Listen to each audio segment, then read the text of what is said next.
this is my mission, Mandarin jazz. I grew up listening to classical music because that's what my dad liked. He used to play all these operas or like Pavarotti Domingo, you know. That was my formative years.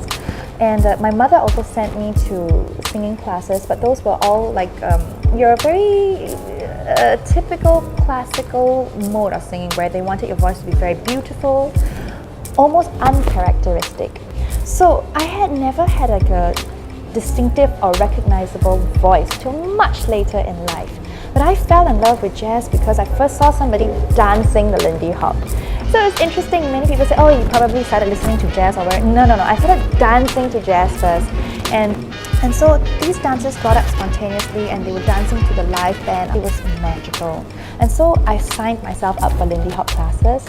And since I had already been singing all my life, it was a natural progression to then sing jazz music, sing swing music. I was late to it. I was in my early 20s when I started getting into jazz. But I guess as a result of that, I have a very broad spectrum approach to music. I'm quite familiar with many genres. The very first female jazz singer that I tried to model myself after is Stacey Kent. So they were playing her album on the speakers and I was just captured by her voice. And a lot of people, when I first started gigging, they said, oh, you sound a lot like Stacey Kent. And I always take that as a compliment because I was like, yeah, because I was trying to be like her. My musical idols, people like Kurt Elling, Hendrix and Ross, Lambert, Hendrix and Ross, their vocalist group, like those were my heroes.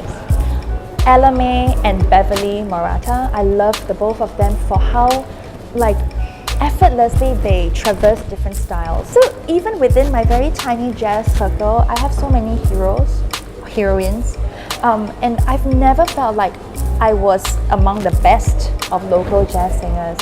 But I did recognize that I was one of the very few who could sing in Mandarin. And so a part of me recognized this and I said, this is my mission, Mandarin jazz. Firstly, at a personal level, English is actually a very academic and intellectual language for me. So when I think or I process, more analytically, it's always in English. But because I grew up speaking Mandarin at home, Mandarin is actually a more emotional language for me. That's also why this entire competition, I was actually more vulnerable and I was crying a lot more than anyone has ever seen me, partly because we were constantly conversing and singing in Mandarin. Chinese is more organic for me. But objectively, because Chinese is a language where you need to hear the inflections to understand it, the same word can mean so many different things when it's a different inflection. It's often very difficult to write Mandarin lyrics for existing jazz melodies. For me, there are people that I do want to collaborate. Firstly, my own personal heroes in Chinese Mandarin jazz. There is a singer called Coco Zhao. He was one of the very first jazz representatives in the previous version of this competition. And he's been pushing the envelope with Chinese jazz and way further than I have. But of course, we have very different roles, I think.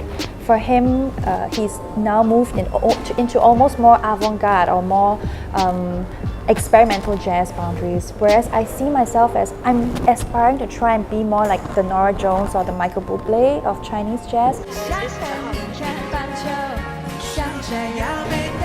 I would love to duet with Izzy.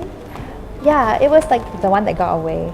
You know, like in romances, sometimes you feel like there's like always the one that got away. Like Izzy is like the singing equivalent of that. And I have so much respect for Jay. He chose me so early into my song. That moment, I think, will be definitely a pivotal one, I think, for the rest of my life. That somebody of his standing, of his credibility, would appreciate me before I even threw out all my tricks. Right now is when we have a golden age of Singapore jazz in terms of the amount of talent we have on the island, but the venues are struggling. Hopefully, Singaporean jazz becomes a good enough brand that more gig opportunities await them in China. This is my eventual goal. It's ambitious, but I might as well try, right? And no losses there lah. Just try.